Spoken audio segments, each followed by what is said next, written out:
Okay, Scott, here we are again, All uh, right. ready to burn it down with Yeah. hot topics again. Burn it all down. I've been Yep. watching some of, speaking of hot topics, I've been watching some of Doug's stuff. he Doug had, is marvelous in terms of they've decided to go into production on, you know, edited stuff. Pretty oh, cool. yeah.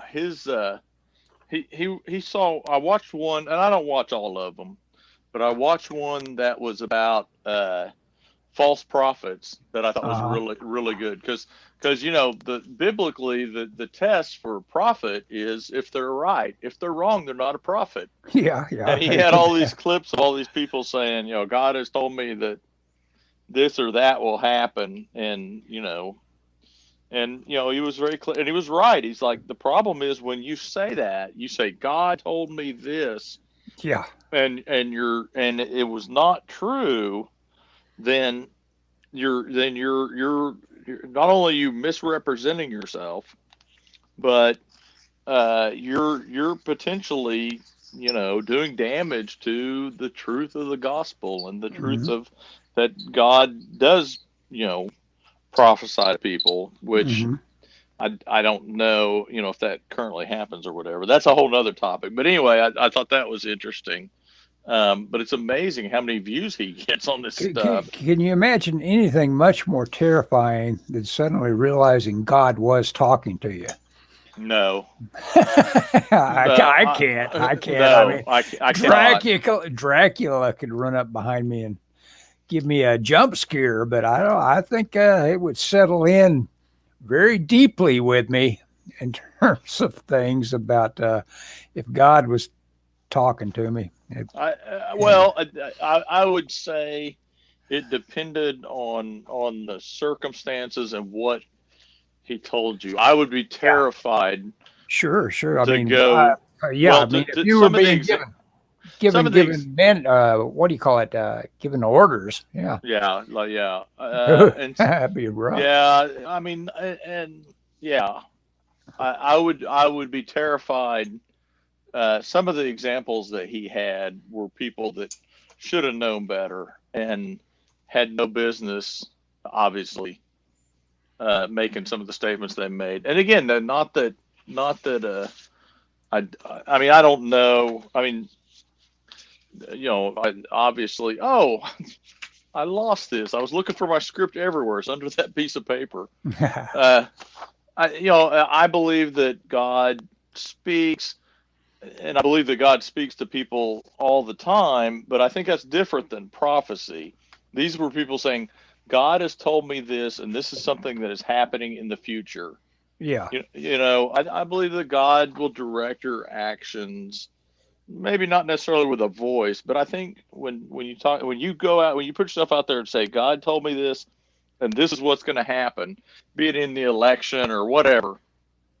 I think that's a you have to be very clear that you're on uh, that you're picking up the right radio station, so to speak. Yeah, yeah, yeah. you know, uh, But yeah, you're right. I would if I think the worst thing in the world, no, not the worst thing in the world, but I think it would be terrible. I never want to be in a position of going. God has told me that Hmm. next week there'll be a whatever nuclear attack by Russia, and Hmm. he's told me to warn people. I cannot think of anything more terrifying. I'm with you on that. That would be terrifying, Well, because if yeah, you you believed just it, what would you being do? well, yeah, just being told exactly what you needed to do. That you had to act as kind of like Paul Revere on anything, Hmm. and God had ordered it be done. That that you had to put yourself in front of an awful lot of people that would be doubting you. Yes, and you had to be convincing. Yeah. I think God would have to I would need some. yeah, just being I'd need like oh God level of confirmation on yeah, it. exactly. But I mean, but having said that, I would say that there have been moments in my life where I felt that God was moving in my life. Oops, sorry about that. Hit the Mhm. camera. So don't nobody, please nobody misinterpret it to think that I'm not a believer in that, and I don't Well, believe no, it's you but it ought to you but ought to be just as dubious as a non-believer, practically, in terms of like somebody telling you God is talking to me. yes, yeah, I believe so. Yeah, Yeah, especially if they're on TV wanting money from you. yeah, You yeah, know. yeah. If, there's dollar signs involved. Yeah, you Yeah, gotta think that's twice. yeah, and some of those guys that he was showing are pretty shady anyway. Yeah. Um, so I have so this is just for the people listening or watching this. I got confirmation yesterday that my comic has been accepted. If you watch this show for any length of time, you probably seen me working on pages of Heaven's Rejects, Hmm. uh, which is my comic book that I'm doing with a writer named Greg Wright.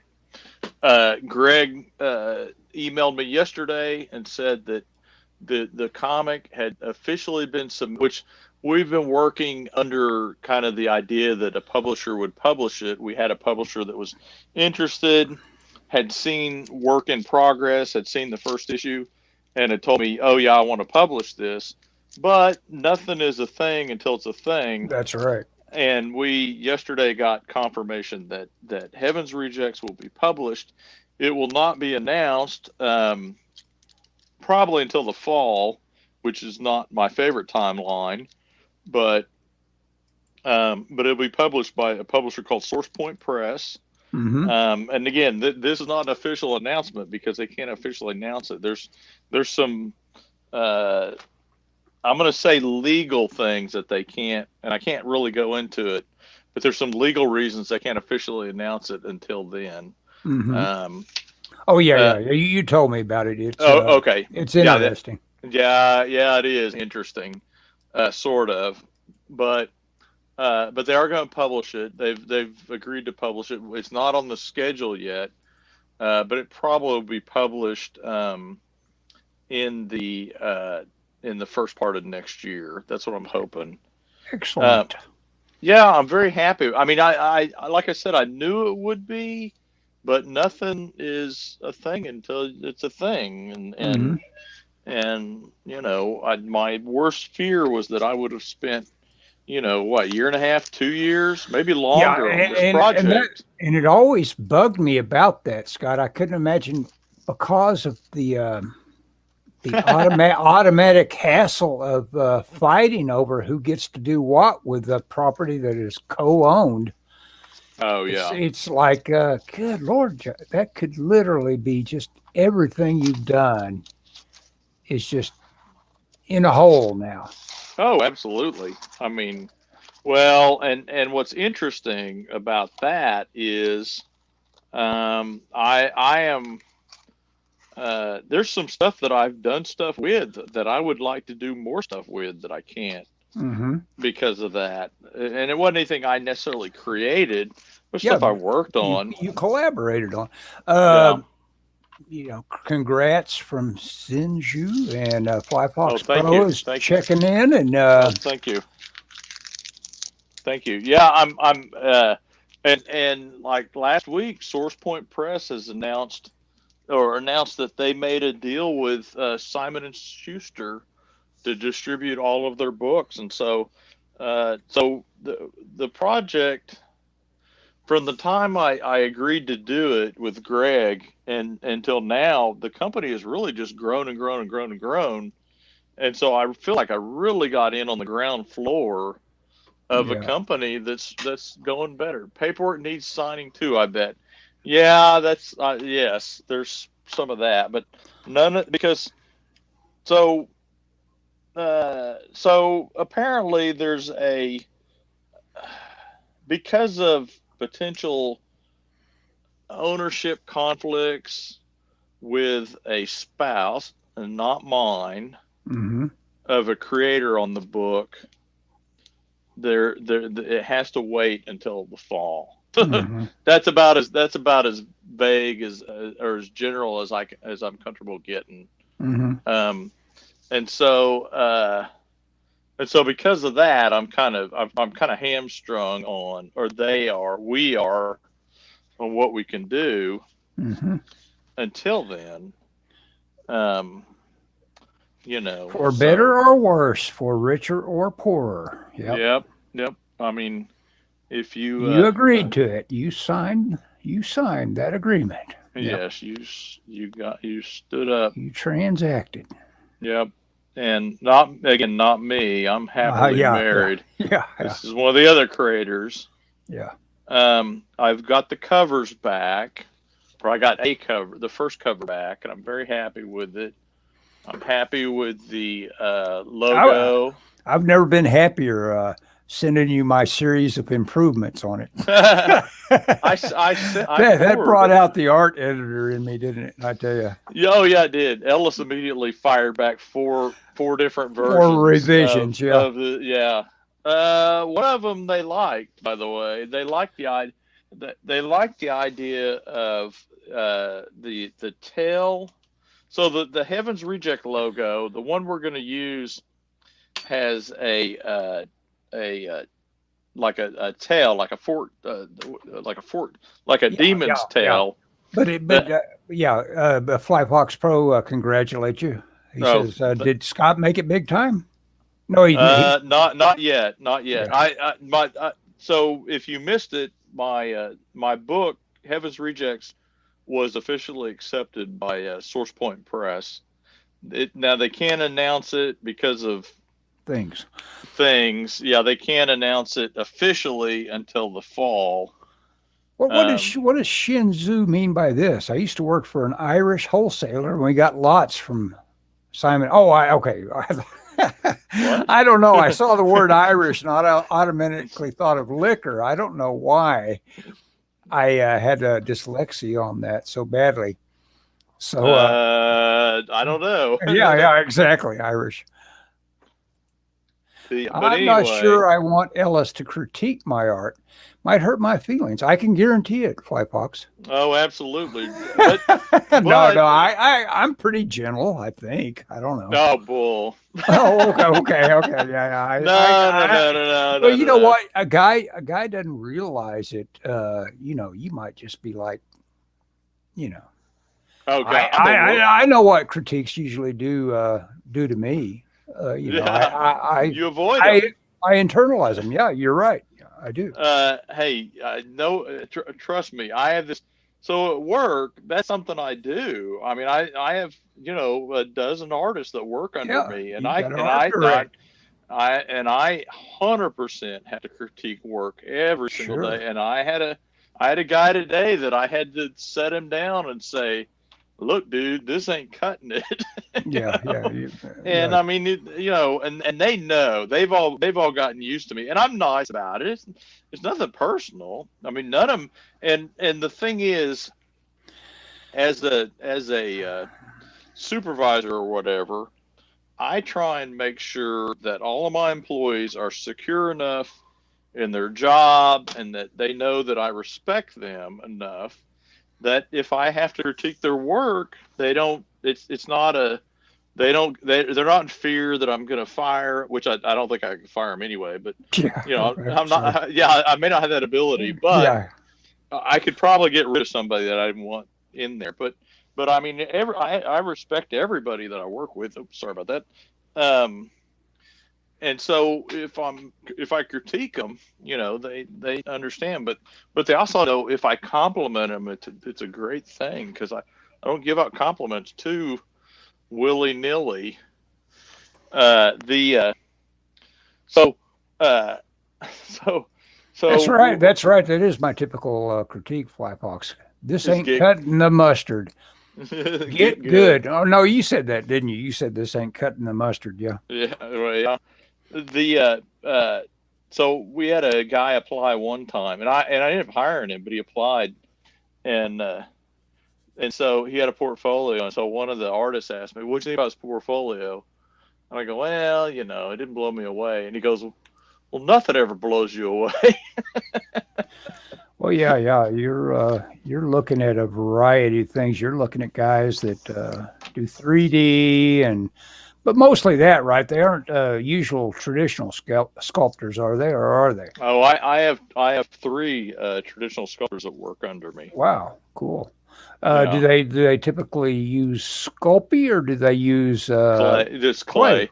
It is clay. Okay. They work out of clay and then make molds, make silicone molds. The so so then I had a tour come through from one of the schools, and they were asking me, what do you look for? What do you and I told them just kind of offhandedly. I said, well, I don't. I said I don't expect somebody to come with a portfolio that just blows me away because they're like, what do you want to see in their portfolio? And I said, well, I don't. I said, well, I'm looking for, the knowledge of the software and a little bit of design sense. I said, but I don't really expect to see a portfolio that blows me away. And they go, you don't? And I go, no, the student's not going to come in with a portfolio that blows me away. And I think they really took offense at that.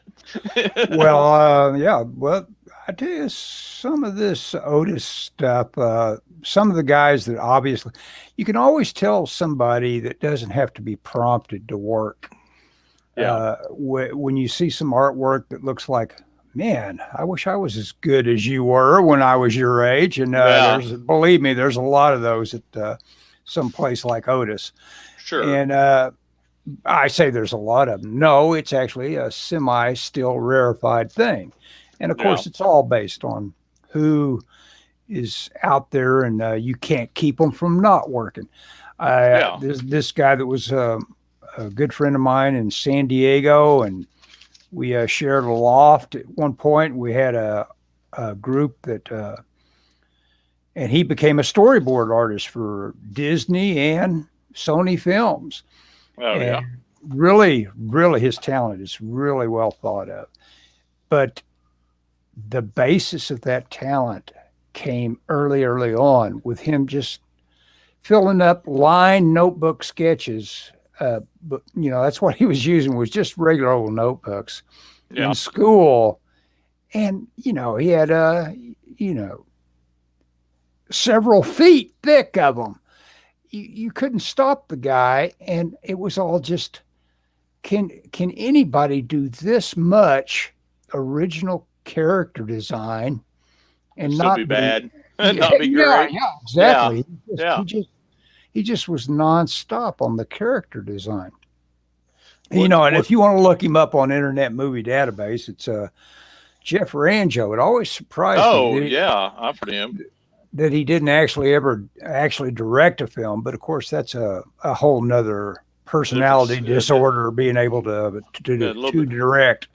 little bit different skill set. Yeah.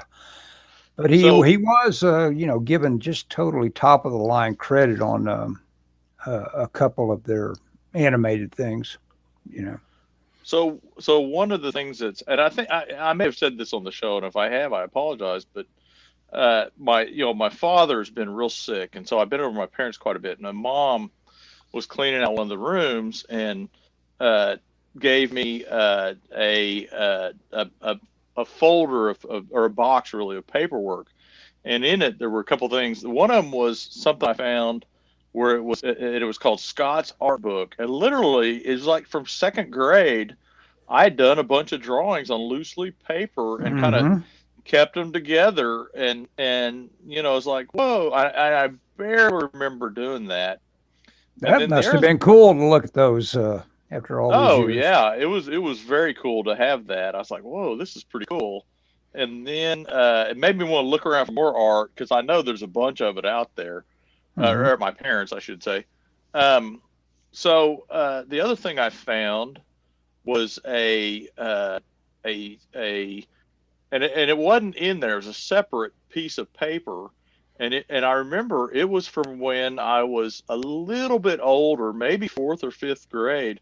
My cousin showed me how perspective worked, Mm-hmm. and it was my thing where I was making, and it was just a 1 point perspective, Uh-huh. but it was just like it was the first time I ever, and it was the typical road with the telephone poles and that sort Sure. of thing. but it was just enough to get me to think about it.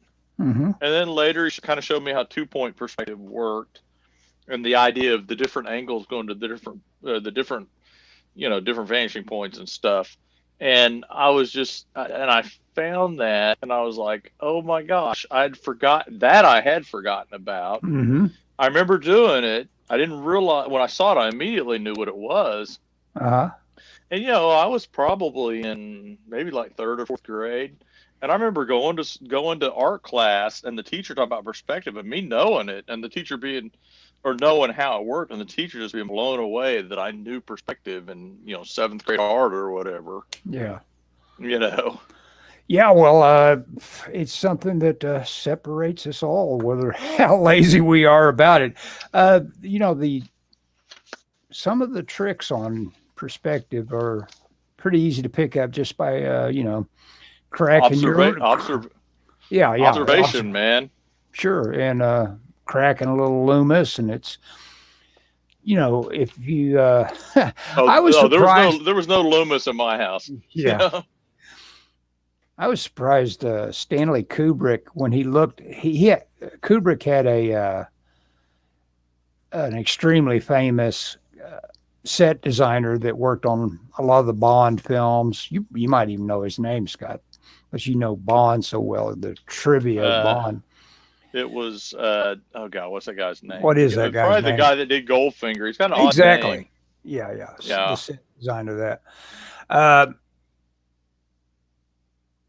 That makes me wonder about a schoolmate in fifth grade. I went to school with a Native American named Obadiah Pipeboy. Even at it, or it might have a different. It might be Pipeepy Bowl. Are you mispronouncing a comment? Maybe, but it's spelled Pipeboy. Even at his young age, his pictures were professional portrait quality. Yeah, some of these guys. You know what happens to some of those guys in Jinju? Is that some of them are bored with the idea of doing art, and they just stop, and it's like they didn't have it challenging enough early enough. The rest of us that toil away at getting better at it, there was a guy. It continues to intrigue us, the idea that we might get better at it. There was a guy in my high school that he had a drafting class at the Votech. And I remember seeing one time his drawings of like spaceships that he drew, and they're just phenomenal. And I don't know what he does now, but he never went anywhere with his art. But he did these really beautiful drawings of spaceships. And I mean, that's a thing. People definitely can get bored with it. I was just bad enough I had to work at it. Yeah, and I enjoyed it. Yeah, go ahead. Well, I was just going to go ahead. Well, I was just going to say that to me, if I and I don't have children, but if I had kids that were interested in drawing, first off, I'd break their hands. But what I would really do is just apply them with paper, and that's what my parents did. I had opportunity and time to draw, and I just was supplied with paper all the time. I wish I had. I have a sketchbook that I bought like when I was in junior high. I think I was in junior high, but I wish I had one when I was a kid and been encouraged to fill it and hung on to it. That would be kind of cool to have. But that's why I was thrilled to find that quote art book that I made, because it's like, oh, this is really cool. It's all crayon drawings, and I forget what it is. What I know, the cover has somebody in a soccer goal, which I played soccer when I was 1 year when I was a little kid. Soccer. I never got into that as a kid. The first time I played it was for that company where I met Doug. We all got out for a little soccer, and I was ready to get in a fight. I had no idea what was permissible out there. Fighting is not permissible. Being ankle tackled and stuff like that. If you don't know that, hey, that's what we do out here. Stuff man. Like that. But I tell you what, I tell you, a guy that learns a little soccer, go play softball with that guy, and he is going to lay down the best slides into home and second base that you've ever seen. They know how to lay down and make that forgiving contact with the ground. You know, if they need to slide, they can slide. Yeah. What else? There's something else I was going to tell you. I can't remember what. Oh, I know what I was going to tell you. So I shared this on Facebook, but I know you don't have Facebook. So last Friday, I was getting my oil change at the dealership, and I'd been listening to a podcast, and they were talking about watching a movie and cowboys drinking coffee, and it made me think about that idea of coffee in the Old West. And so I fired off an email now for the listeners or viewers, there's a museum here in town called the National Cowboy and Western Heritage Museum. And it's a museum that's basically dedicated towards the Old West. It's a big art museum, but they also have like a big display of Old West guns. They have a room that's dedicated to Westerns and the history of the Western. There's a room that's dedicated to rodeos. There's a recreation of an Old West town. So it's kind of dedicated to all aspects of the Old West. And I fired off an email and I said, hey, you know what would be interesting? Thank you, Fly Fox Pro. Yeah. I said, you know what would be interesting? I think a cool idea for a exhibit, because they do different exhibits. A cool exhibit would be coffee in the Old West. Yeah. You know what? They liked it. The head curators I bet emailing me. I think they were like, really smart idea. Yeah. They were like, that is a great idea. Thank you, and Mr. I mean, Scott Sackett. Yeah, hey, are you familiar with the Louis L'Amour, Scott? You know what? I should have said that. And when you're done with that, you should do a Louis L'Amour special on the Sacketts. That's a great idea. A slice of life. What is life to the West? And that's exactly their alley. How do they get coffee? Where's it come from? What? And think about how Lonesome Dove begins with old Robert Duvall saying, "I'm cooking my biscuits." Everybody else is doing hard work, but he's doing what might be the most important work. He's getting everybody's biscuits ready. Yeah. Well, anyway, no. So they sent me. The guy sent me an email and we talked about it, and he told me a little about the history of coffee in the Old West. And but he was like, this idea is great. And I said, I can see it now. I said, at the opening, the opening, not ceremony, but where they'll have like an opening show, usually in the evening. And I said, the opening event can be, I said it's a crisp fall night, and there's a fire, and people are gathered around the fire, drinking coffee. In the distance, you can hear, or I said there are cattle mooing in the background. In the distance, you hear some coyotes. I said you can pipe those in. And then I said there's somebody's playing a guitar, and then occasionally there's some cowboy poetry. And the guy was like, this is awesome. So I don't know what's going to happen with it, but they like that idea. So no, that's you just designed the entire diorama for them. Very good. Well, what I've learned is, people in positions where they got to figure this stuff out. Yeah. A lot of times they're looking for ideas. Yeah. Well, the one that went over really big with me was that great paperback cover illustration stuff. Oh yeah, that was I really dug that. And I discovered, that one guy fascinated me that was such a good comic book artist that he just did that little bit of the shtick for just a little while. I guess moved on to other commercial work. There's no money in comic books. Yeah, exactly. Yeah, yeah. That's what you're always looking to move on from is to say, okay, Exactly. Okay, I did that for as long as I'm going to do it. I've Pay.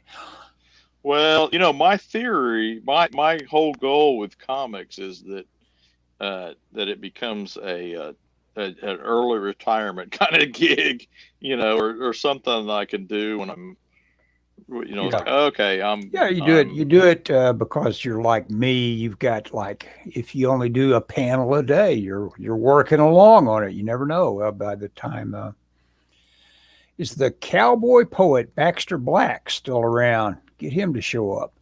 I don't know the man's work, but I don't know. We'll have to look him up. I could look him up right now on another channel, not this one, so I don't cancel things again. Don't do that. I'll look it up on my iPad. Baxter. I'll do it. Baxter Black. No. I'll do it. I'm doing it right now. The official site for Baxter Black. Well, yeah. He's got a nice mustache. Yeah. Who wrote the poem? Oh, good Lord, poem. Oh, yep, still alive. Cowboy is his name. Well, I have to listen to some of that, even though my taste on poetry kind of tend toward Bukowski. It was cool that you gave me the heads up on our library. It's just got a wealth of audio books, at least 7 audio books of Bukowski. Not long ago. Yeah. Yeah, I've been listening to Post Office. Yeah, that's probably the best one to learn. You'll know more about Bukowski after you listen to Post Office than just about any other autobiography. I can see why you like Bukowski so much. Yeah, he didn't like working for a split second during his life. He thought it was he hated every second of it. Yeah.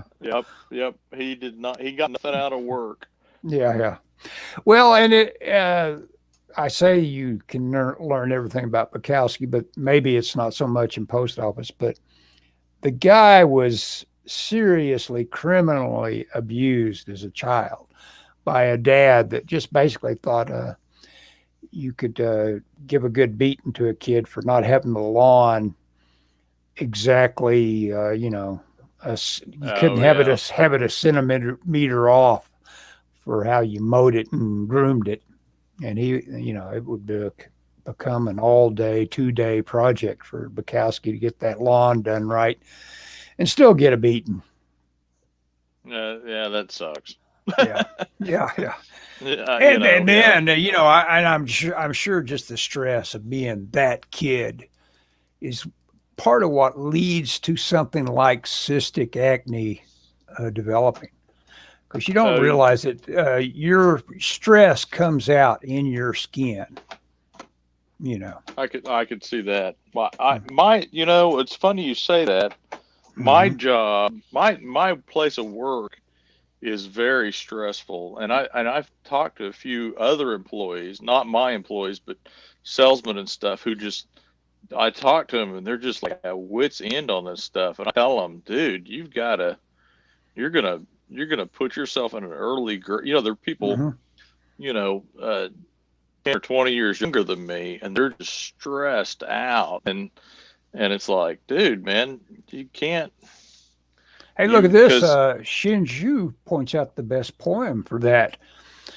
If by Rudyard Kipling. Oh, yeah. If you can, then you are a man, my son. If all else are losing their heads, all about you.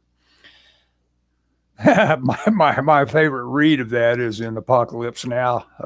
It's in Apocalypse Now. Dennis Hopper does a shortened version of it. Yeah, that's a good. Yeah, he's waving his hands around, saying, "If all are losing your minds about you," And then I thought about that, and I thought, well, I'll look up Dennis Hopper reading If, and it turns out that that was one of those things that he used to do as a a piece he had memorized. Oh And, yeah, just yeah, yeah, himself, not the character. yeah, and so he had that. So that might have been a little bit of improv at that moment where the boat's arriving. It's Just don't. it's a good poem. Yeah, yeah, I buy into to the conceit. It's very stiff upper lip British kind of stuff, yeah. Mhm. but I'm yeah. I mean that's I've learned I've learned that at my work, one of the things that has served me well is, and my supervisors have told me that I have grit because I won't if there, because there's my work, there's all kinds of problems. That's all I deal with all day is problems. Mhm. And I have grit, and I don't lose my head. So, you know, because it never helps, and somebody's got to get stuff done. You Yeah, know, yeah, exactly. Yeah. No, no, it and does never help. Uh, but there are so many situations where so many people in any situation that starts to resemble stress oh yeah, go can't take into it. hyperventilation mode, Yep. and it is tough to remember to take a breath, to say, "Oh, come on, how important is this?" or whatever. how important is this presentation of this trophy that's going to be in national television? Yeah, exactly. Yeah. Yeah, I mean, for anybody that doesn't know, I work at a company that makes awards like trophies and stuff. And so when they tell you, I mean, and I'm talking about like bowl game trophies and NASCAR trophies and stuff like that. And so when they tell you, uh, this is a due date. They mean it's really a due. It's Yeah, the day it's due, man. There's it's a no. drop dead. Yep. Oh yeah, it's like if we don't get this, we will lose this account and probably many more. Hmm. So I'm working on page one again of my comic project. So That's all right. anyone, You, yeah, you got time. It's your project. Hey, it's my project. Dennis Hopper could read the phone book and make it interesting. Yeah, yeah. An Yep. appreciation society for Dennis Hopper. He and of course, what's interesting about that, and Scott's a big fan of this guy, is that Oh, how much. Yeah, go ahead. How that's much? James How much? Dean. Yeah, how much Hopper just was blown away by Dean. Dean may have been making it look easy, but everybody, all those kids surrounding him, saying, "How the hell am I ever going to do that?" They wanted to know the secret. You know, Yeah. but and so so uh, Hopper was a guy that was making himself a student early of just some of the best, and of course, all these guys get singled out when they go for their acting classes, and it's like, okay, you get to be one of the 1,000 that applied for the job. Oh, that I would be mean, horrible. the well, yeah, but the screening, the gatekeepers, you Yep. need that. You don't need it now on YouTube. We're proof of that. Absolutely. Speaking of YouTube, Yeah. I'm gonna make a pitch for my YouTube channel. All right. I am doing. I have a YouTube channel. You can see me, Scott Sackett. I am. I like. I'm trying to. My goal is to get 1,000 followers because I want to be able to do live streams on my. And I think 1,000 followers is the magic number. That's right. Whatever the magic number is, I don't have it yet, and I want to do them directly on YouTube. Hmm. Uh, but I am. So I've been doing reviews, and currently, my last review was a review of the of How to Draw Comics the Marvel Way, Hmm. and because I think it's a really good book, it's kind of underrated, I think now. But I'm what I'm doing is I did the review, and now I'm doing lessons, and I'm going through the book chapter by chapter, Mm-hmm. and I'm bringing in other books. Yeah, James Dean's secret was being Dean. Absolutely. I think he was kind of a savant about some of that stuff. Yeah. But uh, but what I'm doing is I'm going through it. I'm bringing in other stuff. One of the ways that book, I must say, doesn't kind of hold up to like modern instruction books is there aren't really any exercises in it. It just tells you Mm-hmm. how to do it, but it doesn't tell you work on this. And so I'm making up exercises to go along with it. I've already had people email me I'm doing the homework.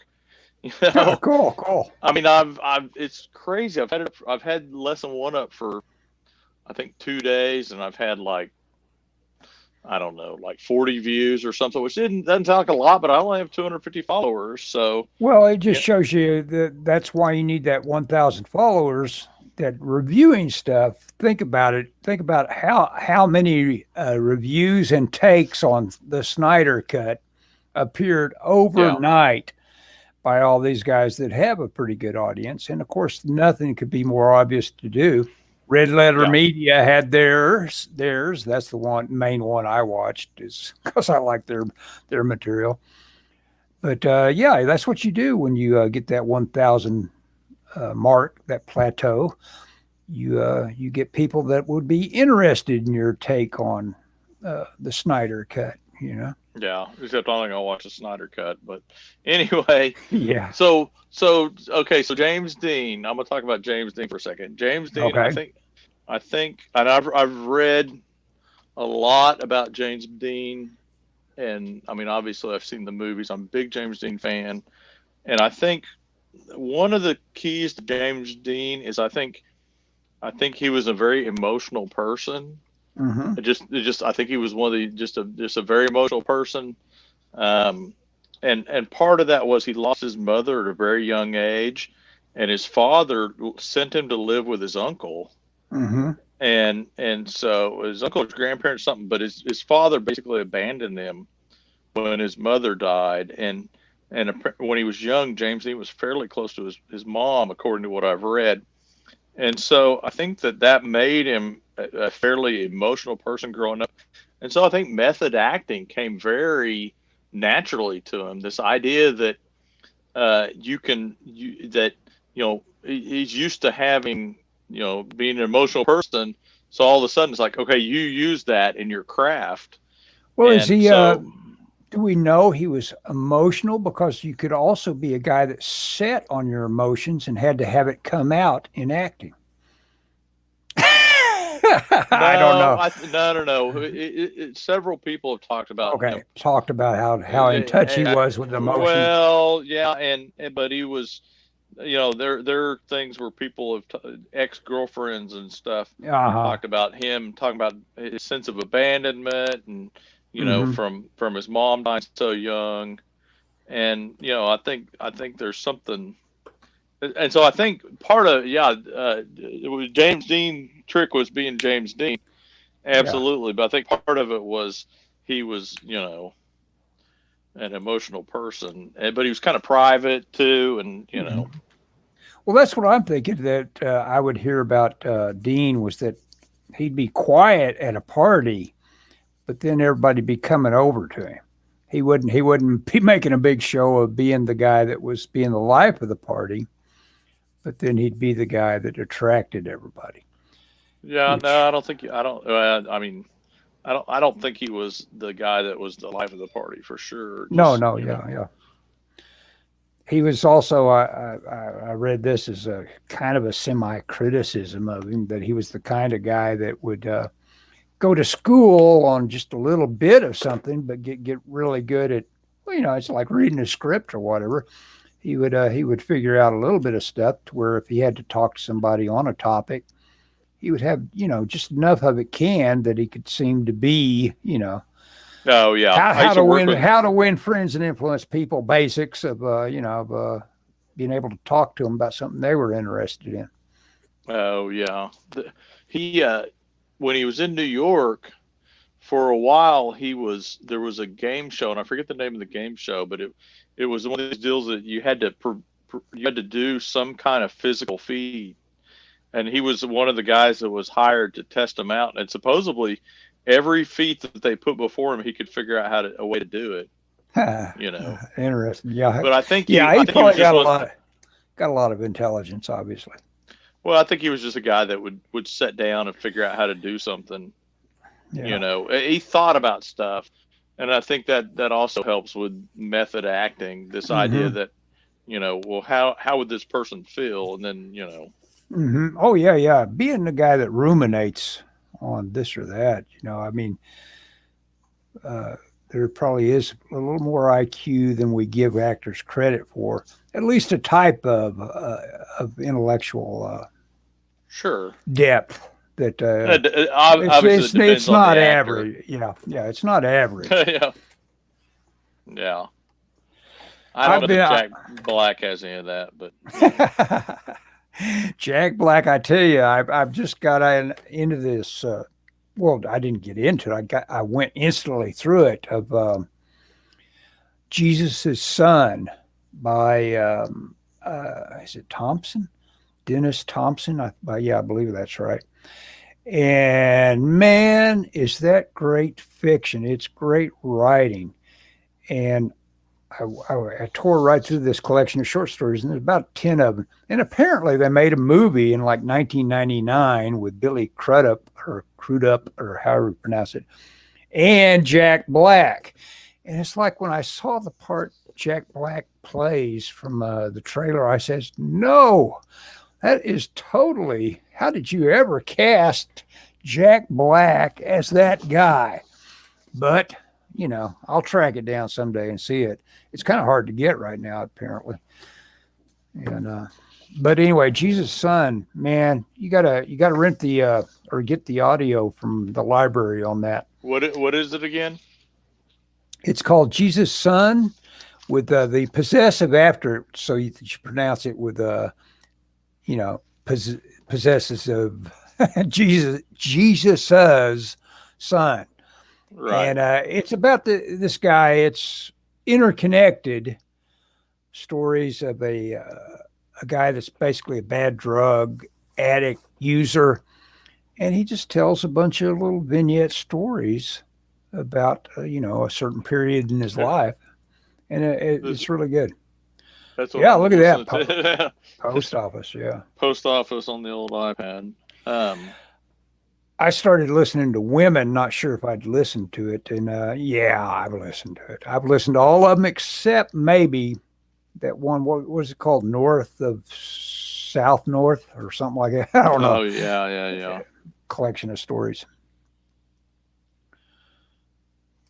It says I like listening to Tom Huddleston and Benedict Cumberbatch recite works. Oh yeah. Yeah, those guys that are trained. Yeah, you bet. It's all the difference in the world. I love a good audiobook. You said it was by Dennis Johnson? Yeah. Mm-hmm. Okay. I'm on the waiting list. Excellent. Oh wow. Yeah, I like a good audiobook too. Yeah. The narrator makes a huge difference. Oh, sure. So I want to show you this page. Okay. Ellis. So this is my original page, and I've been working on this off and on the podcast or on the show, and this is kind of a little thing that I'm writing. But I wanted to have a real Bronze Age feel, and so I've been reading a bunch of Bronze Age comics lately. Mm-hmm.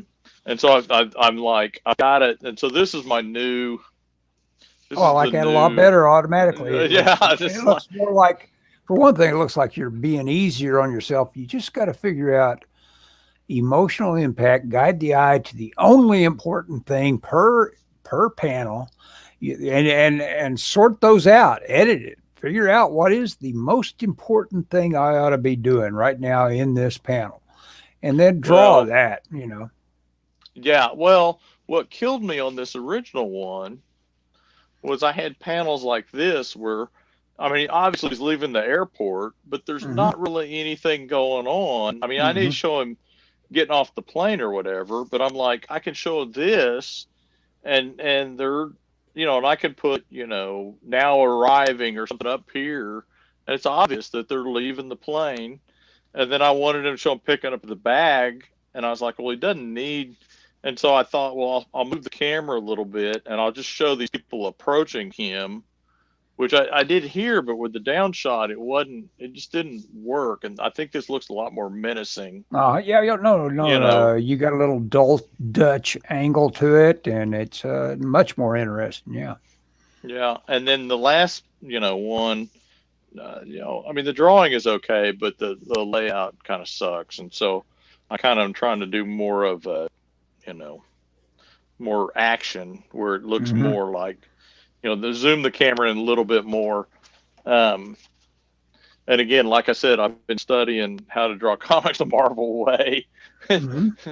in Well, preparation. there's nothing better for learning than trying to do lesson material yourself to pass on to try to communicate with that lesson material. There's no better way to learn anything. Forcing I yourself, because agree. that's hard work. It's very hard work. Yes, yes. In fact, I'll show you. Uh, one of my first lesson, I did the first two chapters on the first lesson because one chapter is basically uh, terms like comic book terms. I kind of skipped over some of that, but I did go into like close up and medium because I'll come back to that when I talk about storytelling and the Hmm. chapters on drawing dynamically. And then I did there's a chapter on drawing out of shapes.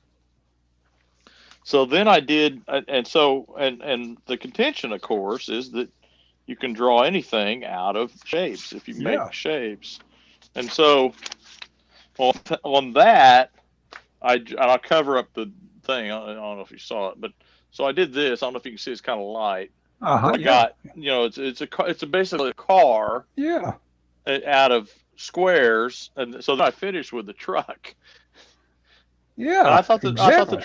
I thought the truck Came came out out pretty really good. well. And you're right. There's nothing better than to learn the fact that don't dive into detail.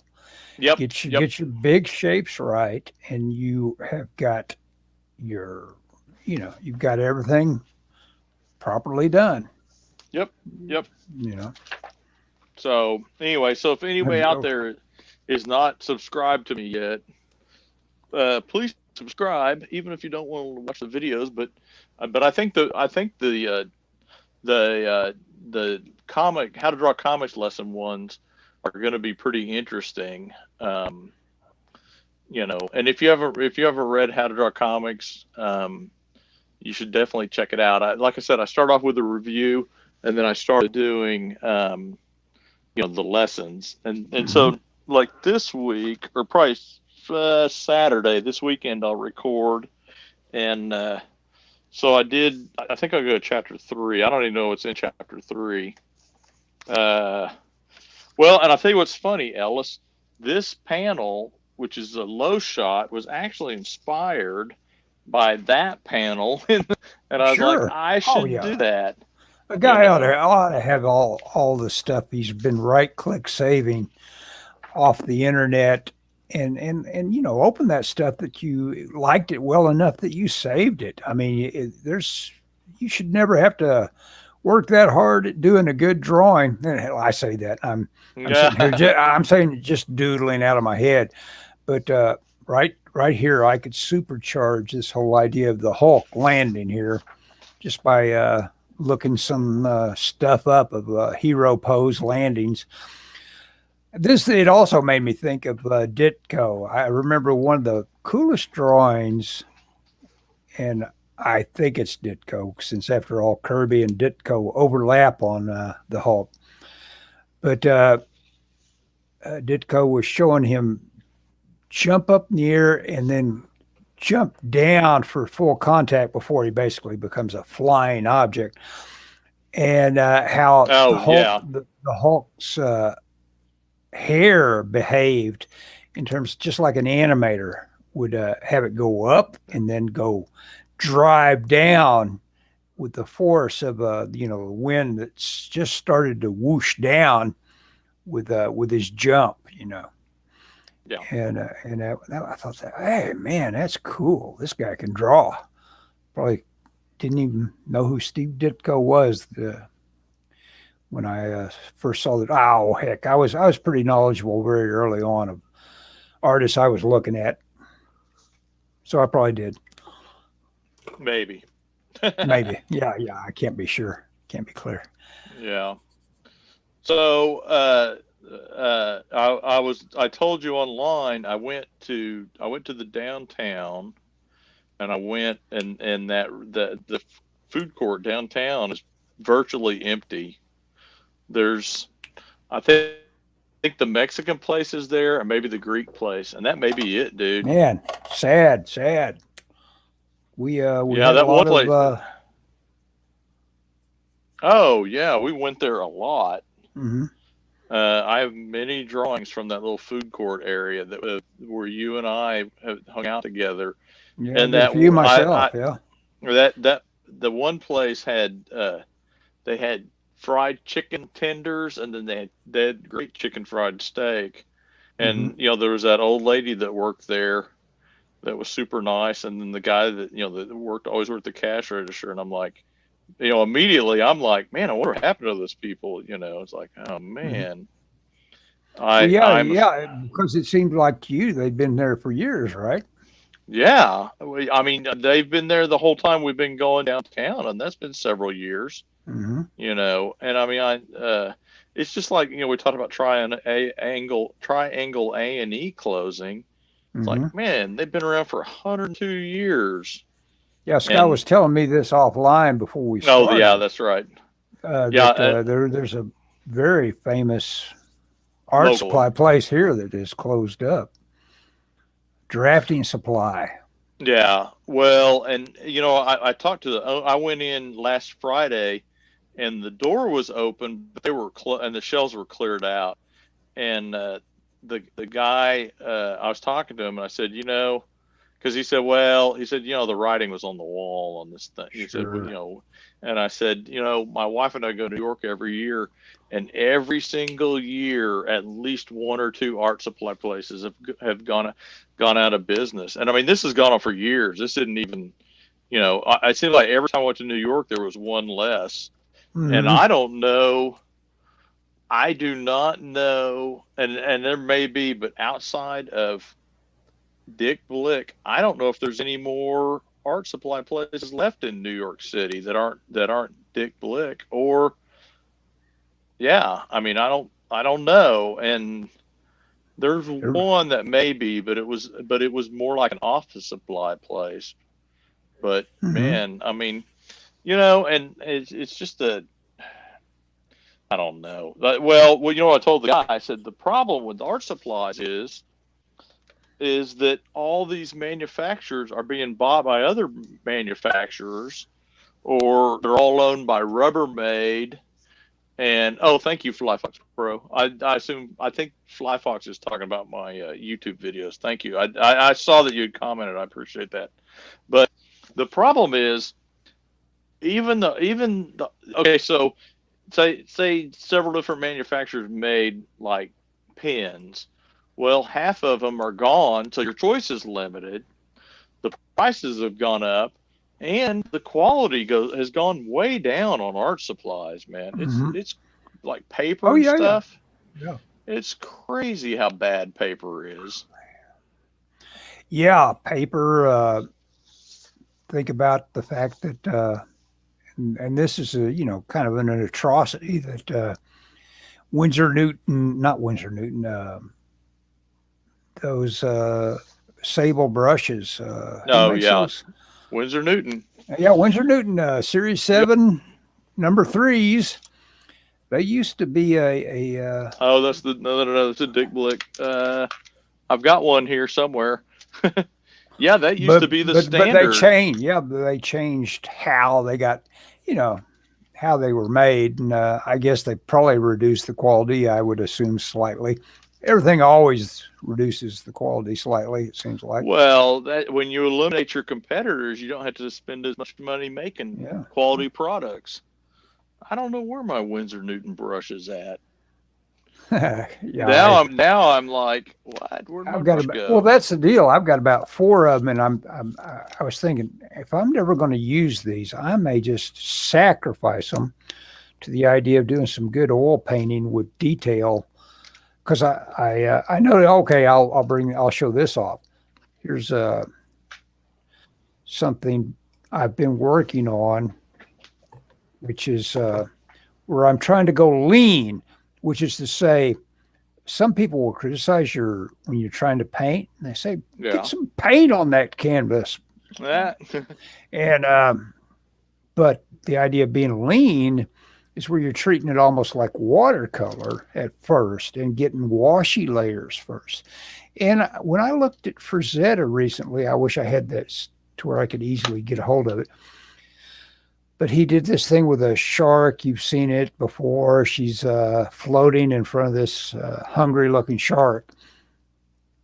And she's Yes. got the caustic shadows all over her buttocks. Yes. You know which one I'm talking about. Well, when Yeah. you look at that, it's just a step above a wash drawing.